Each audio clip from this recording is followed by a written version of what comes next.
India نے پاکستان کو باضابطہ ایک نوٹس تھما دیا ہے کہ اسے انڈس واٹر ٹریٹی یا سندھ طاس معاہدہ موجودہ حالت میں قبول نہیں اور وہ اس میں تبدیلی چاہتا ہے۔ انڈیا قریباً 1.5 برس پہلے بھی ایک ایسا ہی نوٹس بھیج چکا ہے، لیکن اس بار اس نے فائنل نوٹس بھیجا ہے۔ مطلب اگر تم ہماری بات نہیں سنتے تو سمجھو معاہدہ عملی طور پر ختم، اور وہ معاہدے میں تنازعات کے خاتمے کے میکانزم کے تحت کوئی بات چیت نہیں کرے گا۔ یہ معاہدہ کیسے طے پایا؟ ستمبر 1960 کی بات ہے جب انڈیا کے وزیر اعظم جواہر لال نہرو کراچی آئے اور اس معاہدے پر دستخط کیے۔ پاکستان کی جانب سے صدر ایوب نے دستخط کیے اور تیسرا فریق ورلڈ بینک تھا جس کی کوششوں سے یہ معاہدہ طے پایا تھا، جس کی تیاری میں 9 برس لگے تھے۔ اس معاہدے کے تحت 6 دریاؤں کے پانیوں کے استعمال کا طریقہ کار طے پایا، جس کے تحت 3 دریا بیاس، ستلج اور راوی پر انڈیا کے مکمل حق کو تسلیم کر لیا گیا۔ انڈیا نے اس اختیار کا بھرپور استعمال کیا، ان دریاؤں پر ڈیم بنائے، دریاؤں کا رخ موڑا اور آج یہ تینوں دریا پاکستان میں مکمل طور پر خشک ہو چکے ہیں۔ بقیہ 3 دریاؤں دریائے سندھ، چناب اور جہلم پر پاکستان کو اپر ہینڈ ملا اور ان دریاؤں کے 80% پانی پر پاکستان کے حق کو تسلیم کیا گیا۔ انڈیا کو اجازت ہے کہ وہ ان دریاؤں کا تقریباً 18% پانی زراعت کے لیے استعمال کر لے اور بہتے دریا پر بجلی کے کارخانے بھی لگا لے، لیکن وہ پانی کو سٹور نہیں کر سکتا یا اس کے بہاؤ کو کم کرنے کے منصوبے نہیں بنا سکتا۔ انڈیا اس معاہدے کو کیوں تبدیل کرنا چاہتا ہے؟ انڈیا نے اپنے نوٹس میں جو گراؤنڈز لیے ہیں ان میں موسمیاتی تبدیلی، آبادی میں اضافے اور صاف انرجی کی پیداوار اور ایمیشنز ٹارگٹس کے حصول کا ذکر کیا ہے۔ اس کے علاوہ خطے میں دہشت گردی کے واقعات کا بھی حوالہ دیا ہے اور کہا ہے کہ دہشت گردانہ کارروائیاں معاہدے پر مکمل عمل درآمد کی راہ میں رکاوٹ ہیں۔ تنازعات کے حل کا میکانزم کیا ہے؟ اس معاہدے میں ایک مستقل انڈس کمیشن ہے جو کسی متنازع منصوبے کے حل کے لیے کام کرتا ہے۔ اگر تنازع کمیشن لیول پر حل نہ ہو سکے تو کوئی بھی فریق معاملے کو آزاد ثالث کے سامنے لے کر جا سکتا ہے یا ثالثی عدالت کے پاس جا سکتا ہے۔ سندھ طاس معاہدہ دنیا میں پانی کی تقسیم کا کامیاب ترین معاہدہ تسلیم کیا جاتا ہے۔ یہ معاہدہ ہوئے 64 برس گزر چکے ہیں۔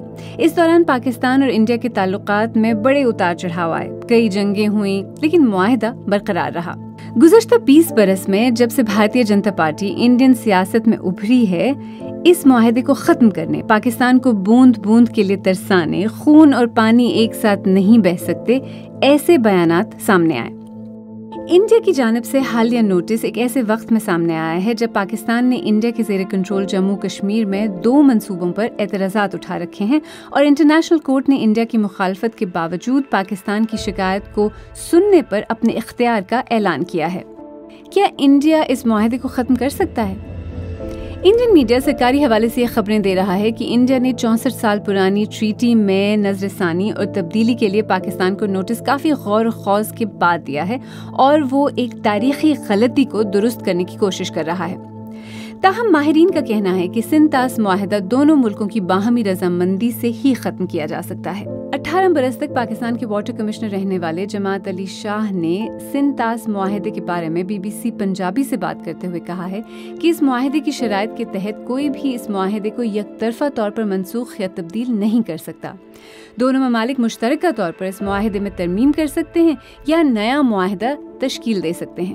تجزیہ کار نروپا سبرمنیم کہتی ہیں کہ سندھ طاس معاہدہ ایک بہت وسیع بصیرت کا معاہدہ ہے۔ اس میں یہ ویژن تھا کہ اپر رائپیرین جو لوور رائپیرین ہے اس پہ ڈومینیٹ نہیں کر سکتی۔ ہمیں یاد رکھنا چاہیے کہ ہم بھی ایک لوور رائپیرین ہیں۔ چائنا کے ساتھ ہم برہمپترا شیئر کرتے ہیں۔ اگر کل انہوں نے کہا کہ ہم برہمپترا کو ہم ری نیگوشیٹ کرنے جا رہے ہیں تو آپ کیا کرو گے؟ سیف الدین سوز انڈیا میں کانگریس حکومت کے دوران آبی وسائل کے وزیر رہ چکے ہیں۔ انہوں نے BBC سے بات کرتے ہوئے کہا کہ سندھ طاس معاہدہ انڈیا اور پاکستان کے درمیان ایک انتہائی آزمودہ اور کامیاب معاہدہ ہے۔ یہ جو ہے ٹریٹی جو ہے یہ ٹائم ٹیسٹڈ ہے۔ اس پر روک لگانا، چٹھی لکھنا، نوٹس دینا وہ میری نظر میں بہت غلط ہے۔ یہ انٹرنیشنل ٹریٹی ہے اور دنیا نے تسلیم کیا ہے۔